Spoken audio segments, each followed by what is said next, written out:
सकाळच्या घाई गडबडीत ब्रेकफास्टसाठी ही ऑमलेटची रेसिपी तुमचं पोटही भरणार आहे आणि तुमचा वेळही वाचवणार आहे। तर सर्वप्रथम आपल्याला सगळ्या गोष्टी बारीक चिरून घ्यायचे, जसं की एक मीडियम आकाराचा कांदा, 2 हिरव्या मिरच्या, अर्धा टोमॅटो आणि 5-6 पालकची पाने। या सगळ्या गोष्टी आपण बारीक चिरून झाल्या की एका भांड्यात काढून घेऊया।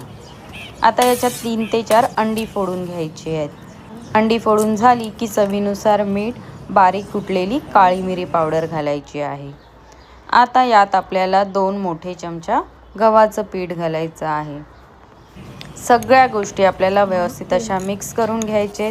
तव्यावर थोडंसं बटर घालायचं आहे आणि अर्ध बॅटर याच्यामध्ये ओतायचं आहे।